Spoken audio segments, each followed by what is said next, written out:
অতিকৈ গুৰুত্বপূৰ্ণ খবৰ ৰাজ্যত অন্ত পৰিব ডি ভোটাৰৰ সমস্যা ন্যায়ালয় আৰু ভাৰত চৰকাৰৰ নিৰ্দেশনাত ডাঙৰ সিদ্ধান্ত গ্ৰহণ মুছলমানক বাদ দি সকলোকে নাগৰিকত্ব প্ৰদানৰ যোজা ৰাজ্যৰ ডি ভোটাৰৰ বাবে এটা ডাঙৰ খবৰ এই মুহূৰ্তত আহি পৰিছে সুপ্ৰিম কোৰ্ট আৰু ভাৰত চৰকাৰৰ নিৰ্দেশনাত শেষ কৰা খবৰ ডি ভোটাৰৰ সমস্যা বাংলাদেশ পাকিস্তান আফগানিস্তানৰ পৰা অহা অমুছলমানে লাভ কৰিব নাগৰিকত্ব অমুছলমান লোকৰ বিৰুদ্ধে ট্ৰিবিউনেলত চলি থকা ডি ভোটাৰৰ গোচৰ প্ৰত্যাহাৰৰ বাবে জিলা আয়ুক্তক নিৰ্দেশ প্ৰায় 1 লাখ ডি ভোটাৰ আছে সমগ্ৰ ৰাজ্যত হিন্দু বাংলাদেশীৰ গোচৰ নাথাকিব বিদেশী ন্যায়াধীকৰণত এক ডাঙৰ সিদ্ধান্ত গ্ৰহণ কৰা হৈছে সকলো গোচৰ শেষ কৰাৰ ইতিমধ্যে প্ৰস্তুতি আৰম্ভ কৰিছে ৰাজ্য চৰকাৰে 2014 চনৰ 31 ডিচেম্বৰৰ পূৰ্বে অহা অমুছলমান লোকক দিয়া হ'ব নাগৰিকত্ব আৰু আনফালে চৰকাৰৰ এই সিদ্ধান্তৰ বিৰুদ্ধে এতিয়া গৰ্জন দেখিবলৈ পোৱা গৈছে সদৌ অসম ছাত্ৰ সন্থাৰ দল সংগঠনৰ গৰ্জন অসমত অবৈধ বিদেশীৰ সমস্যাৰ সমাধান অসম চুক্তিৰ আধাৰত হ'ব লাগিব আছুৰ ফালৰ পৰা এই দাবী উত্থাপন কৰা হৈছে বিজেপি চৰকাৰৰ বিৰুদ্ধে খৰব আছু বিদেশী ন্যায়াধীকৰণত অন্ত হ'ব হিন্দু বাংলাদেশীৰ সকলো গোচৰ শেষ কৰাৰ চৰকাৰৰ যুঁজাক লৈ দল সংগঠনৰ গৰ্জন হিন্দু বাংলাদেশীৰ গোচৰ নাথাকিব বিদেশী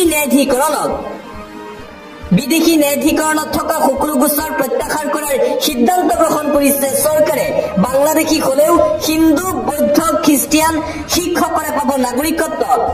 CAA অধিনিয়মৰ ভিত্তিত এই সিদ্ধান্ত ল'ব ৰাজ্য চৰকাৰে চৰকাৰৰ এই সিদ্ধান্তৰ পিছতে সদৌ অসম ছাত্ৰ সন্থাৰ ফালৰ পৰা তীব্ৰ প্ৰতিক্ৰিয়া অসমত অবৈধ বিদেশীৰ সমস্যাৰ সমাধান অসম চুক্তিৰ আধাৰত হ'ব লাগিব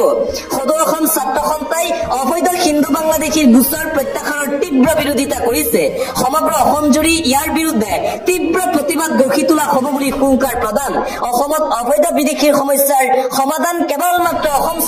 আধাৰত হ'ব লাগিব বুলি হুংকাৰ 1971 চনৰ 24 মাৰ্চৰ পূৰ্বে অহা হিন্দু মুছলমান অসমত থাকিব ইয়াৰ পিছত অহা কোনো লোক অসমত কোনো কাৰণতে থাকিব নোৱাৰিব অসমক বিদেশীৰ চৰণীয়া পথাৰ কৰিবলৈ কোনো কাৰণতে দিয়া নহ'ব বুলি হুংকাৰ প্ৰদান আন এটা অতিকৈ গুৰুত্বপূৰ্ণ খবৰ মিয়াখেদা আন্দোলনৰ সুযোগত ৬৯,৫০০ গৰাকী সন্দেহযুক্ত হিন্দু বঙালীৰ গোচৰ উঠাই ললে চৰকাৰে এবাৰ হিন্দু বাংলাদেশীৰ গোচৰ প্ৰত্যাহাৰৰ সিদ্ধান্তক লৈ খৰব বিধায়ক অখিল গগৈ মিয়াখেদা আন্দোলনৰ সুযোগত সন্দেহযুক্ত হিন্দু বেংগলী নাগৰিকক সমৰ্থন চৰকাৰৰ এফালে মিয়াখেদা আন্দোলন আনফালে সন্দেহযুক্ত হিন্দু লোকক নাগৰিকত্ব প্ৰদান ন্যায়ালয়ত গোচৰ চলি থকা ৬৯,৫০০ গৰাকী হিন্দু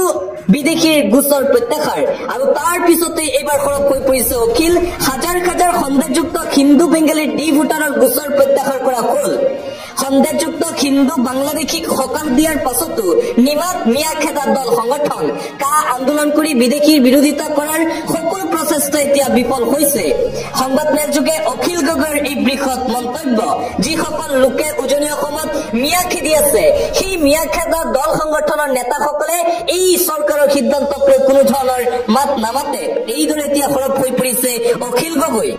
লগতে বিধায়ক অখিল গগৈৰ এক ডাঙৰ দাবী অসমত ৰাষ্ট্ৰপতি শাসন প্ৰৱৰ্তন কৰক অখিল গগৈৰ এই দাবী উত্থাপন শেহতীয়াকৈ অসমত যিসমূহ পৰিস্থিতিৰ সৃষ্টি হৈছে মিয়াখেদা অভিযানৰ মাজতেই কেইবাটাও প্ৰান্তত অনাকাংক্ষিত ঘটনা সংঘটিত হৈছিল তাৰ পিছতে অসমত ৰাষ্ট্ৰপতি শাসনৰ দাবী উত্থাপন কৰা হৈছে অসমৰ জনতাক আন্দোলন কৰিবলৈ হাতত মাৰণাস্ত্ৰ দিছে হিমন্ত বিশ্ব শৰ্মাই আন্দোলনৰ বিৰোধিতা কৰা মুখ্যমন্ত্ৰীয়ে নিজে এতিয়া মিয়া খেদিবলৈ আন্দোলন কৰিবলৈ কৈছে অসমত অৰাজক পৰিস্থিতিৰ সৃষ্টি কৰাৰ চেষ্টা কৰিছে হিমন্ত বিশ্ব শৰ্মাৰ চৰকাৰে মণিপুৰৰ দৰে পৰিস্থিতি অসমত সৃষ্টি কৰাৰ চেষ্টা চলোৱা হৈছে মণিপুৰ মডেল স্থাপন কৰিবলৈ অসমত মিয়াখেদা আন্দোলন আৰম্ভ কৰা হৈছে